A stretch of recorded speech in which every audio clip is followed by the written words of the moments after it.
సాంబార్కి కావాల్సిన ఇంగ్రీడియంట్స్ చెప్తున్నాను, నోట్ చేసుకోండి.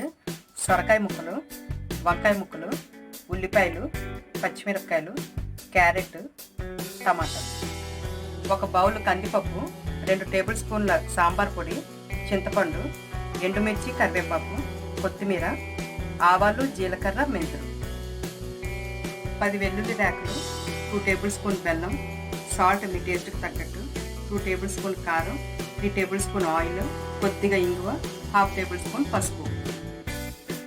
ఫస్ట్ కందిపప్పుని కుక్కర్లో వేసి 3 విజిల్స్ వచ్చే వరకు బాయిల్ చేయండి. నెక్స్ట్ చింతపండుని నీటిలో నానబెట్టి ఉంచుకోవాలండి. స్టవ్ ఆన్ చేసుకుందామండి. ఇది ఇప్పుడు మీడియం ఫ్లేమ్లో 3 విజిల్స్ వచ్చే వరకు కుక్ చేయనిద్దామండి. వాటర్ యాడ్ చేద్దాం.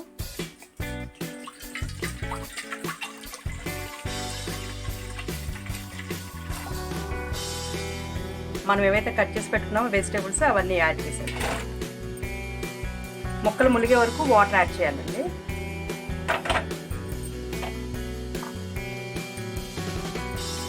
ఇప్పుడు దీంట్లోనే సాల్ట్, పసుపు,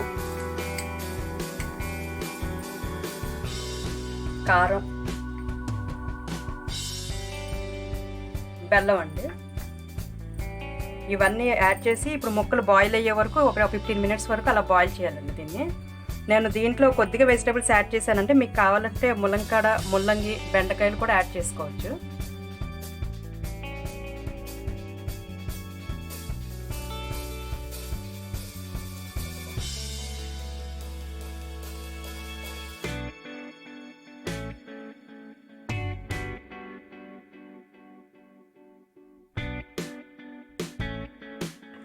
వెజిటేబుల్స్ అన్నీ కుక్ అయిపోయాయండి. ఇప్పుడు దీంట్లో చింతపండు పులుసు యాడ్ చేద్దాం. ఇది మీరు తినే పులుపుని బట్టి యాడ్ చేసుకోండి. మీకు ఒకవేళ ఎక్కువ పులుపు కావాలంటే ఎక్కువ పులుపు యాడ్ చేసుకోండి.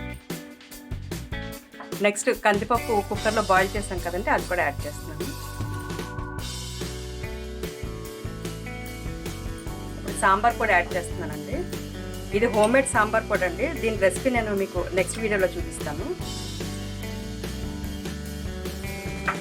ఇప్పుడు ఇవన్నీ బాగా కలుపుకొని మీకు ఎంత పలుచగా కావాలో అంత పలుచగా వాటర్ మీరు ఎంత కావాలంటే అంత యాడ్ చేసుకోండి.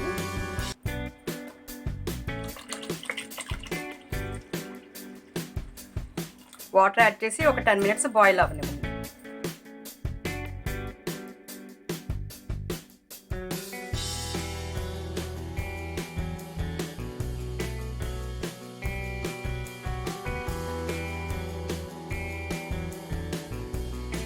సాంబార్ బాయిల్ అయిపోయిందండి. దీంట్లో ఇప్పుడు కొత్తిమీర యాడ్ చేద్దాం. కొత్తిమీర యాడ్ చేసి 1 మినిట్ తర్వాత స్టవ్ ఆఫ్ చేసి తర్వాత తాలింపు పెట్టుకుందాం అండి. ఇప్పుడు తాలింపు పెట్టుకుందాం అండి.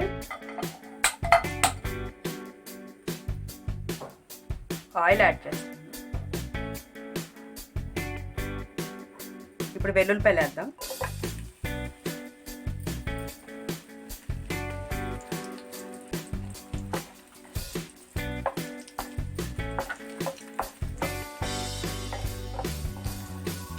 వెల్లుల్లిపాయలు కొద్దిగా ఫ్రై అయిన తర్వాత ఆవాలు, జీలకర్ర, మెంతులు అండి.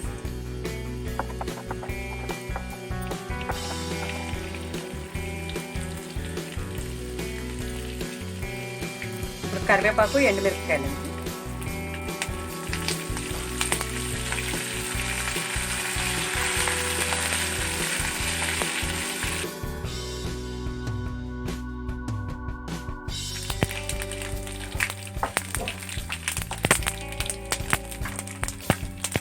ఇవి ఫ్రై అయిపోయాయండి. స్టవ్ ఆఫ్ చేసుకుందాం. స్టవ్ ఆఫ్ చేసిన తర్వాత ఇంగువ యాడ్ చేయాలి.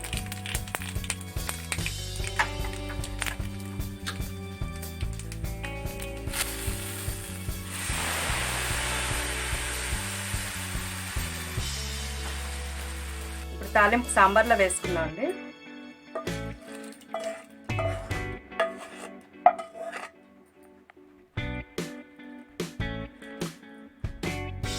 రెడీ అయిపోయిందండి సాంబారు. ఇప్పుడు దీన్ని డిష్ అవుట్ చేసుకుందాం.